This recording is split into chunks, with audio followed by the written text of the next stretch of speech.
মাঝে মাঝে যে কিছু ভালো লাগে না রোগটা, আর তার সাথে উল্টাপাল্টা খাবার খাওয়ার যে ঝোঁকটা। আচ্ছা, সব মায়েদেরই কি এমন হয়? সব মন খারাপই কি এমন ইট পাথরের নিচে শুকনো পাতার মতো চাপা পড়ে রয়? কেউ কোনো দিন জানে না একটা মেয়ে ভালো মা হওয়ার দৌড়ে নিজেকে আর মানুষ বলে মানে না। সমাজ সারাদিন বলে নিজেকে ভুলো না, নিজেকে ভুলো না। মেয়েটা হাসে, ভাবে নিজেকে না ভুলে কি কেউ মা হতে পারে? যদি নিজেকে না ভুলি, তবে মা হওয়াটাই তো হবে একটা ছলনা।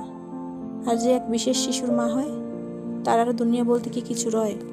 দুনিয়ার ভিতরে সে একটা ছোট্ট দুনিয়া গড়ে, যাতে তার ছোট্ট বিশেষ ছানাটি হারিয়ে না যায় ঝড়ে।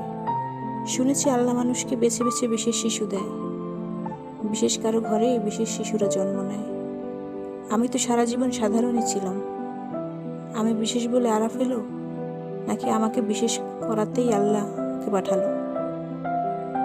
কে তাহলে বিশেষ হলো, আমি নাও, নাকি আমরা দুজনে মিলে বিশেষ হলাম?